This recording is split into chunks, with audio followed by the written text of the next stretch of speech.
بسم الله الرحمن الرحيم شهر رمضان الذي أنزل فيه القرآن هدى للناس وبينات من الهدى والفرقان فمن شهد منكم الشهر فليصمه ومن كان مريضا أو على سفر فعدة من أيام أخر يريد الله بكم اليسر ولا يريد بكم العسر ولتكملوا العدة ولتكبروا الله على ما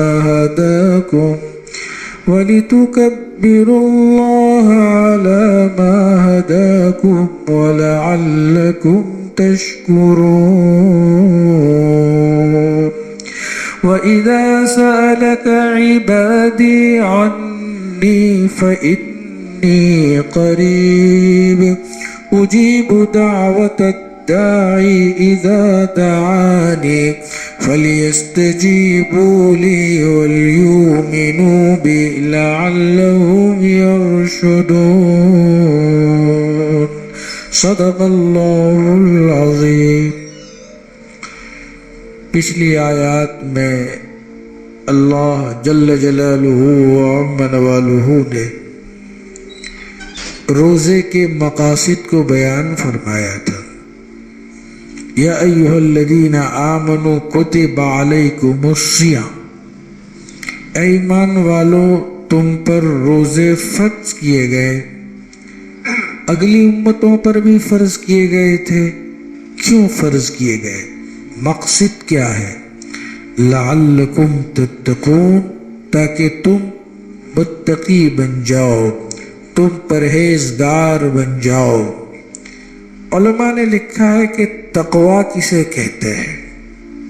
ہم لوگ صبح شام اس لفظ کو سنتے ہیں، تقریباً 258 جگہ پر تقوی کا لفظ قرآن کریم میں آیا ہے۔ تقویٰ کسے کہتے ہیں؟ تقویٰ کا معنی علماء نے مختصر اس کی تعریف کی ہے، امتثال اوامر اجتناب نواہی۔ امتثال اوامر کا معنی یہ ہے کہ اللہ نے جن چیزوں کے کرنے کا حکم دیا ہے ان چیزوں کو کرنا، اور جن چیزوں سے منع فرمایا ہے ان چیزوں سے روکنا، اسی کو تقویٰ کہتے ہیں۔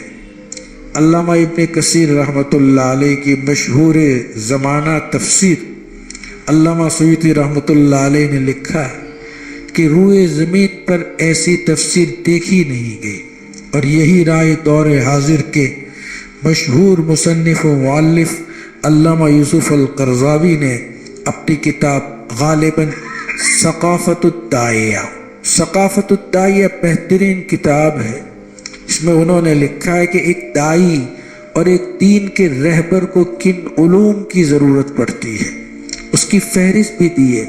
حدیث میں کن علوم کی ضرورت، تفسیر میں کن علوم کی ضرورت، ادب میں کن علوم کی ضرورت، فقہ میں کن علوم کی ضرورت، پھر وہ نئی پرانی ساری کتابوں کی فہرست بھی انہوں نے دی ہے۔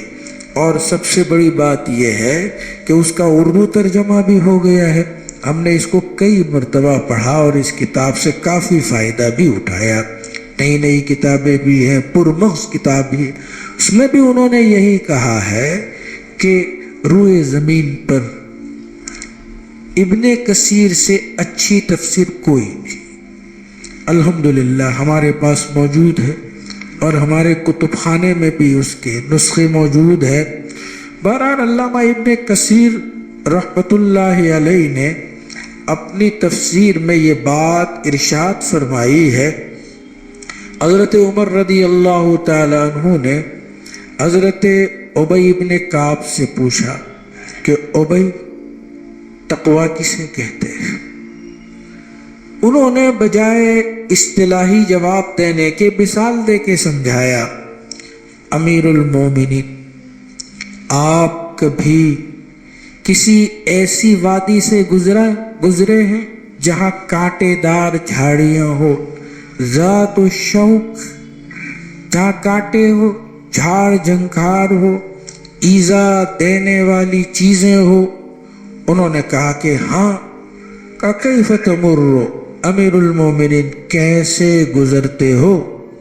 کہا کہ اپنے دامن کو بچاتے ہوئے، کہیں کوئی کانٹا، کوئی ضرر رسا نقصان دہ چیز مجھے لگ نہ جائے۔ کہا امیر المومنین اسی کا نام تقویٰ ہے۔ یہی روایت حضرت ابو ہریرہ کی طرف منسوب کی گئی ہے۔ خیر، چاہے حضرت ابو ہریرہ ہو یا حضرت عمر فاروق رضی اللہ تعالیٰ عنہ، انہوں نے مثال دے کے سمجھایا۔ تقویٰ ایک طاقت ہوتی ہے جو دکھائی نہیں دیتی، ایک ملکہ ہوتا ہے جو انسان کو عطا کیا جاتا ہے۔ اس ملکہ کی برکت یہ ہوتی ہے کہ آدمی گناہوں سے بچ جایا کرتا ہے۔ علامہ ابن جوزی رحمۃ اللہ علیہ نے لکھا ہے، اور ان کی کتاب صید الخاطر مشہور زمانہ کتاب ہے، اس کا بھی اردو ترجمہ نفیس پھول سے کر دیا گیا ہے۔ اگر ہم اردو اور عربی دونوں پڑھتے ہیں تو انشاءاللہ بڑا نفع ہوگا۔ نفیس پھول اس کا ترجمہ ہے۔ علامہ ابن جوزی رحمۃ اللہ علیہ نے فرمایا ہے کہ شریعت پر چلنا آسان نہیں ہے۔ شریعت پر چلنا ایسا ہے جیسے پہاڑ پر چڑھ رہے ہیں، اور پہاڑ پر چڑھنے میں مصیبت ہوتی ہے، تکلیف ہوتی ہے۔ جو لوگ غار حرا پہنچے ہیں اور 2-2.5 گھنٹے جنہوں نے مشقتیں جھیلی ہے، ان کو معلوم ہے کہ چڑھنے میں کتنا وقت لگتا ہے اور اترنے میں کتنا وقت لگتا ہے۔ آدھے گھنٹے میں آپ اتر جائیں گے، لیکن جہاں تک چڑھنے کا تعلق ہے، مجھ جیسا چڑھے گا تو کئی جگہ بیٹھے گا اور پاؤں بھی جواب دے دیں گے۔ ہو سکتا ہے کہ رات کی نیند بھی قربان کرنی پڑے، اس لیے کہ ایسے واقعات ہے۔ ہمارے ساتھ ایک صاحب چڑھے تھے، وہ تو بے ہوش ہو گئے۔ وجہ اس کی یہ ہے کہ ان کی شوگر ہی ختم ہو گئی، بیچارے نے صبح ناشتہ ہی نہیں کیا تھا۔ الحمدللہ پھر تھوڑی چائے کافی کے بعد وہ اپنے اصلی حالت پر لوٹ آئے۔ پھر ان کی ہمت، چڑھے پھر اترے، الحمدللہ باہمت آدمی۔ تو خلاصہ کلام یہ ہوا کہ شریعت کا معنی چڑھنا اور نفسانی خواہشات کا معنی اترنا۔ اترنا آسان ہے، چڑھنا بہت مشکل ہے۔ تو شریعت، اللہ نے جن کاموں کے کرنے کا حکم دیا ہے ان کاموں کو انجام دینا، اور جن کاموں سے روکنے کا حکم دیا ہے، رکنے کا حکم دیا ہے، رک جانا۔ تو ایک ملکہ ہوتا ہے جو اللہ عطا فرماتا ہے۔ میں مثال دے کے سمجھاؤں، جیسے ایک آدمی اچھی غذا کھاتا ہے، اپنی صحت کا خیال رکھتا ہے، تو اس میں ایک دفاعی طاقت، گجراتی زبان میں جس کو روگ پرتیکارک شکتی کہتے ہیں، دفاعی قوت اس کو عطا ہوتی ہے۔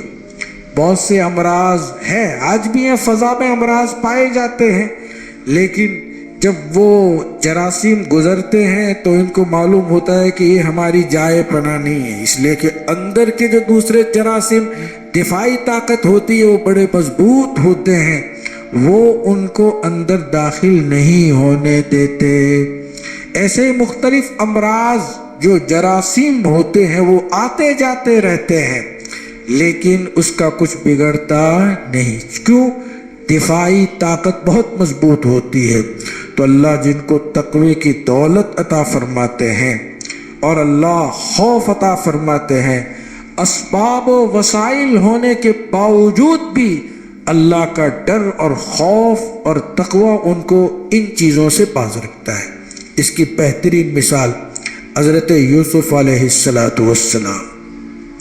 حضرت یوسف علیہ السلام کو زلیخا نے دعوت گناہ دی، قرآن نے اس کو صاف کر دیا، وراودته التي هو في بيتها عن نفسه وغلقت الابواب وقالت هيت لك قال معاذ الله انه ربي احسن مثواي انه لا يفلح الظالمون۔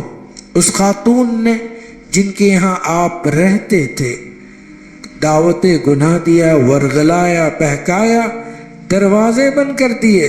اب وہ کون سی طاقت تھی جس طاقت نے انہیں روکا؟ وہی ایک ملکہ، وہی تقوی کی طاقت جو آدمی کو جھوٹ سے روکتی ہے، وہی طاقت آدمی کو خیانت کرنے سے روکتی ہے، وہی طاقت آدمی کو غلط کاری سے روکتی ہے، یہی طاقت ملاوٹ کرنے سے بھی روکتی ہے۔ ایک تاجر ہے، اگر اللہ نے ان کو تقوی کی دولت عطا کی ہے، وہ کبھی غبن نہیں کرے گا، وہ کبھی کسی کو دھوکہ نہیں دے گا، جو ہوگا سچ بتلائے گا۔ وجہ اس کی یہ ہے کہ اللہ نے ان کو تتقون کی دولت سے نوازا ہے۔ آخر کار حضرت عمر ابن عبدالعزیز رحمۃ اللہ علیہ، جو سیاہ سفید کے مالک تھے، جن کے پاس دنیا کی ساری دولت تھی، وہ چاہتے تو پوری دنیا کو اپنے مٹھی میں کر سکتے تھے۔ ان کے زمانے میں پوری دنیا کے آدھے حصے پر ان کی حکومت تھی۔ حضرت عمر ابن عبدالعزیز رحمۃ اللہ علیہ کبھی ایک حبہ نہیں لیا۔ علماء نے لکھا ہے، میں اس پر گفتگو کرتا ہوں، کتب علیکم الصیام کما کتب علی الذین من قبلکم لعلکم تتقون۔ اگر ہم نے رمضان اچھی طرح گزارا، روزے اچھی طرح رکھے، روزے کے آداب کی رعایت کی، تو عجب نہیں اللہ ہمیں وہ تقوی عطا فرمائے جو عمر ابن عبدالعزیز کو عطا فرمایا تھا۔ وہ تقوی اللہ ہمیں عطا کرے جو ہمارے علماء دیوبند کو اللہ نے عطا فرمایا تھا۔ اللہ وہ تقوی اور طہارت عطا کرے جو ہمارے بزرگان دین کو اللہ نے عطا فرمایا۔ حضرت شیخ الہند رحمۃ اللہ علیہ، حضرت مولانا حسین احمد مدنی رحمۃ اللہ علیہ، اور حضرت حکیم الامت حضرت تھانوی رحمۃ اللہ علیہ، حضرت گنگوہی رحمۃ اللہ علیہ، حضرت حاجی امداد اللہ مہاجر مکی رحمۃ اللہ علیہ، حضرت سید احمد شہید رحمۃ اللہ علیہ، حضرت شاہ ولی اللہ محدث دہلوی رحمۃ اللہ علیہ، یہ ہمارے ہندوستان کے اکابر ہیں جن کو اللہ نے تتقون کی دولت سے نوازا تھا۔ جب انہوں نے روزے رکھے، احکام پر عمل کیا، اللہ کی شریعت کا لحاظ کیا، وَمَن يُعَظِّمْ شَعَائِرَ اللَّهِ فَإِنَّهَا مِن تَقْوَى الْقُلُوبِ، جو شعائر اللہ کی عظمت کرے گا، دل سے اس کی عزت کرے گا، اللہ ان کے دلوں کو تقوی سے آراستہ کر دیتے۔ یہ نعمت ہوتی ہے، یہ انعام ہوتا ہے جو اللہ اپنے بندوں کو عطا فرماتا ہے۔ وہی مثال دے کے میں سمجھاؤں، جیسے کوئی آدمی گاڑی چلاتا ہے، اب اس کو ایک ملکہ ہے کہ اگر سامنے کوئی آ جائے تو فوراً بریک لگا دیتا ہے، گاڑی کو نکال لیتا ہے، الٹنے سے بچا لیتا ہے، اپنے آپ کو محفوظ کر لیتا ہے۔ ایسا ہی ملکہ اگر کوئی برہنہ خاتون بھی ہو یا بالکل غلط ہو، تب بھی وہ اپنی نگاہیں نیچی رکھے گا، وہ اپنی نگاہیں اونچی کر کے کبھی دیکھے گا نہیں۔ کب؟ جب کہ وہ تقوی ہوگا، اور وہ تقوی حاصل ہوگا روزوں سے۔ کما کتب علی الذین من قبلکم لعلکم تتقون۔ تو تقوی بہت بڑی نعمت ہے۔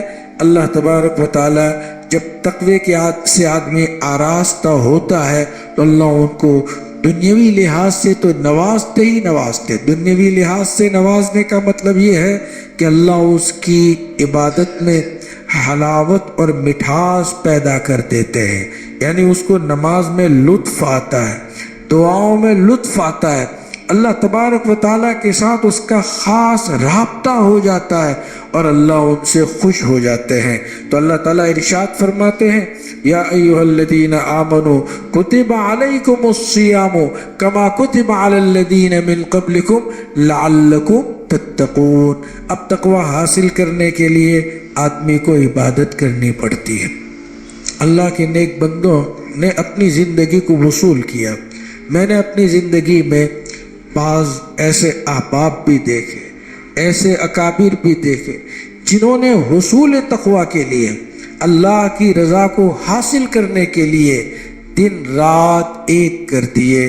مستقل ایک کتاب حضرت شیخ الحدیث مولانا محمد زکریا صاحب رحمۃ اللہ علیہ نے لکھی ہے، اکابر کا رمضان۔ ہمارے بزرگوں نے، اللہ کے نیک بندوں نے کس طرح رمضان گزارا ہے، اس کا ایک ایک لمحہ کس طرح انہوں نے وصول کیا ہے، وہ سب لکھا ہوا موجود ہے۔ ضرورت ہے ہمیں اپنے آپ کو ان جیسا بنانے کی۔ یاد رہے دین اسلام سے اعتماد کا تعلق سلف صالحین کی سیرت پر ہے۔ اللہ کے نبی کی سیرت کے بعد سلف کے واقعات نمونہ ہوتے ہیں جن کی روشنی میں آدمی زندگی گزارتا ہے۔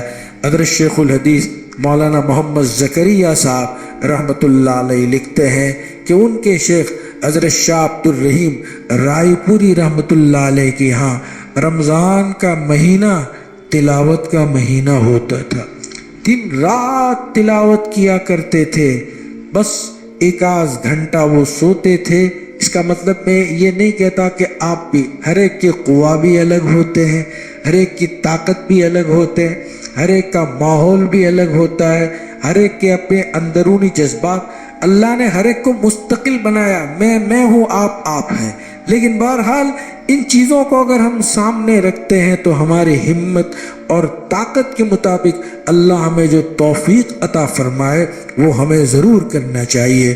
تو حضرت شاہ عبد الرحیم رائے پوری صاحب رحمۃ اللہ علیہ کے بارے میں لکھا ہے کہ 24 گھنٹے میں صرف 1 گھنٹہ سوتے تھے، ملاقات بھی بند، بس صرف نماز کے لیے کوئی جائے تو زیارت کر سکتا تھا، ڈاک بند، ملنا جلنا بند، مہمانوں کی آمد بند، صرف قرآن سے اس کا تعلق۔ حضرت امام احمد ابن حنبل رحمۃ اللہ علیہ نے ایک مرتبہ اللہ کو خواب میں دیکھا۔ یہ روایت اس لیے نقل کر رہا ہوں کہ اس کو بزرگوں نے نقل کیا ہے، حضرت مولانا مسعود اللہ خان صاحب رحمۃ اللہ علیہ نے بھی اس کو نقل کیا ہے، شیخ الحدیث مولانا محمد زکریا صاحب رحمۃ اللہ علیہ نے بھی نقل کیا ہے۔ کہا حضرت امام احمد ابن حنبل نے اللہ کو خواب میں دیکھا اور کہا بما اتقرب، اے اللہ تیری قربت کا ذریعہ کیا، میں تجھ سے قریب کیسے ہو سکتا ہوں؟ فرمایا بکتابی، یعنی میری کتاب کے ذریعے۔ کہا فہمن او بلا فہمن، سمجھ کر پڑھوں یا بلا سمجھے پڑھوں تب بھی مجھے یہ چیز حاصل ہو جائے گی؟ فرمایا سمجھ کر پڑھو تب بھی مجھ تک پہنچ جاؤ گے، یوں ہی بلا سمجھے پڑھو تب بھی پہنچ جاؤ گے، جو میری کتاب کے ساتھ تعلق رکھے گا وہ مجھ تک پہنچ جائے گا۔ تو حضرت شاہ عبد الرحیم رائے پوری رحمۃ اللہ علیہ دن رات تلاوت کیا کرتے تھے، بہت دور جانے کی ضرورت نہیں۔ ہمارے اس زمانے میں 2024-25 کی بات کرتا ہوں، ماشاءاللہ بہت سے ایسے نوجوان جو روزانہ کم از کم 15 پارے 20 پارے کی تلاوت کرتے ہیں، 22 پاروں کی تلاوت کرتے ہیں، بہت دور جانے کی ضرورت نہیں۔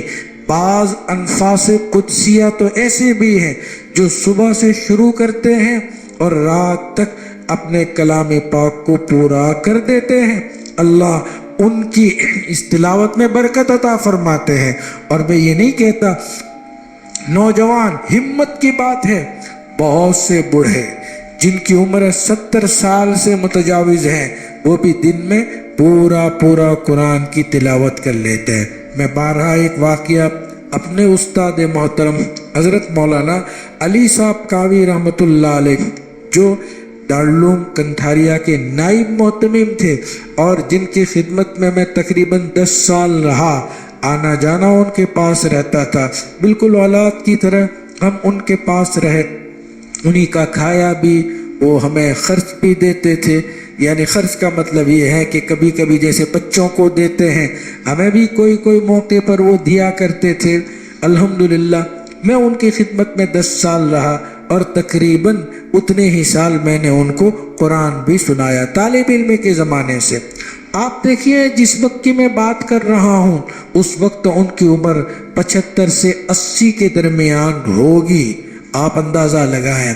حال ان کا یہ تھا کہ رمضان سے پہلے ان کے پیر بہت زیادہ دکھا کرتے تھے، درد ہوتا تھا، میں ان کے پیر پر چلتا تھا. اب میرا وزن آپ کو معلوم. اب ظاہر ہے ان کو محسوس ٹھنڈک اور راحت محسوس ہوتی تھی. کہا کہ جب رمضان المبارک کا مہینہ آتا ہے تو میں اللہ سے دعا کرتا ہوں، یا اللہ مجھے آپ کے سامنے کھڑے رہنے کی توفیق عطا فرما. رمضان کا جب چاند دکھتا تب سے درد غائب ہو جاتا تھا. بتلائیے کرامت نہیں تو اور کیا ہے. درد غائب ہو جاتا تھا اور پھر عید کے دن عود کر آتا تھا، لوٹ بھی آتا تھا. اب رمضان کی چونکہ دعا مانگی تھی تو رمضان میں نہیں ہوتا تھا. ان کا حال دیکھیے، روزانہ تقریباً 15 پارے 14 پارے 16 پارے کھڑے ہو کر سنتے تھے. میں شاہد ہوں، میں مسجد میں بیٹھ کے کہہ رہا ہوں. اوابین میں 2.5 پارے سنتے تھے، تراوی میں 6 پارے سنتے تھے. پھر حفاظ عدلتے بدلتے رہتے تھے. میرا نمبر تہجد کے وقت ہوتا تھا. میں سحری بھی ان کے ساتھ کھایا کرتا تھا اور پھر سحری کھانے کے بعد پھر میں ان کو تلاوت 1.25 پارہ ہر سال سنایا کرتا. برس ہا برس تک ہم نے سنایا. تو الحمدللہ اللہ کے نیک بندے جنہوں نے رمضان کو وصول کیا، وفات ہو چکی، آج اپنی قبروں میں برزخ کے مزے لے رہے ہیں. اس دنیا میں تھوڑی محنت کر لی، تھوڑی مشقت اٹھا لی، اللہ کے رضامندی کے اسباب اختیار کر لیے، اللہ نے ان کو قبر میں وہ مقام عطا فرمایا. اللہ کی رضامندی میں آرام سے سوئے ہوئے ہیں اور برزخ کے مزے لے رہے. اللہ انہیں کیا کچھ عنایت فرمایا ہوگا. ما لا عین رأت ولا اذن سمعت ولا خطر على قلب بشر. جب انسان کی وفات ہوتی ہے اور جب وہ قبر میں پہنچایا جاتا ہے تو اللہ تبارک و تعالی جنت کی کھڑکی کھول دیتے ہیں، جس سے ٹھنڈی ٹھنڈی ہوائیں آتی رہتی ہیں. ان کو سلا دیا جاتا ہے اور ان کی قبر حد نگاہ تک دراز اور کشادہ ہو جاتی ہے. کیا مزے ہوں گے. ایک مرتبہ انہوں نے تذکرہ کیا مولانا علی صاحب کاوی رحمۃ اللہ علیہ نے کہ حضرت مولانا الیاس صاحب اپنی قبر میں بڑے خوش ہوں گے اور وہ سوچ رہے ہوں گے کہ یہ ثواب اور یہ اعمال کی برکتیں کہاں سے آ رہی ہے. جب آدمی اچھا کام کر کے جاتا ہے تو بینک بیلنس اس کا بڑھتا ہی رہتا ہے. جو لوگ عمل کرتے ہیں اس کی نیکیوں میں اضافہ ہوتا رہتا ہے. تو عزیزان گرامی، رمضان المبارک کا مہینہ بڑا بابرکت مہینہ. میں نے 2 دن تمہید کے لیے رکھے تھے. اصل میں تفسیر میں کروں گا سورہ فیل سے، الم تر کیف فعل ربک باصحاب الفیل سے. چونکہ رمضان کا مہینہ ہے، ابھی پورا مہینہ گزارنا ہے، کہیں غفلت نہ ہو جائے، کہیں ہمارے اوقات ضائع نہ ہو جائے، کہیں ہماری زبان سے جھوٹ غیبت شکوہ شکایت نہ ہو اور کہیں ہمارا دل گندا اور میلا نہ ہو جائے. اسی لیے یہ 2 دن میں نے تمہیدی بات کی. اگر ہم اس مہینے کو، صرف اس مہینے کو احتیاط کے ساتھ اپنے اوقات کو بچاتے ہوئے گزاریں گے تو اللہ ہمیں تتقون کی دولت، جو تقوی و طہارت کی جو نعمت ہے، جس کو رسول اکرم صلی اللہ علیہ وسلم نے جس کی بہترین ترجمانی کی ہے، التقوی ہاں ہونا، تقوی تو یہاں دل میں ہوتا ہے. اگر تقوی حاصل ہو گیا تو انشاءاللہ شریعت پر چلنا بہت آسان ہوگا. اللہ کے حکم کے سامنے جھکنا، بلکہ قربانی دینا، جان مال کی قربانی دینا بھی ہمارے لیے اللہ کی محبت میں آسان ہو جائے گا. اور اس کو حاصل کرنے کا طریقہ رمضان ہے، جس کو قرآن نے کہا لعلکم تتقون، تاکہ تم پرہیزگار بن جاؤ، تاکہ تم متقی بن جاؤ، تاکہ تم اللہ سے ڈرنے والے ہو جاؤ، تاکہ تم اللہ کا لحاظ کرنے والے ہو جاؤ، تاکہ تم اللہ کی تعظیم اور توقیر کرنے والے ہو جاؤ. اللہ مجھے بھی اور آپ کو بھی عمل کرنے کی توفیق عطا فرمائے. سبحان اللہ و بحمدہ، سبحانک اللہ.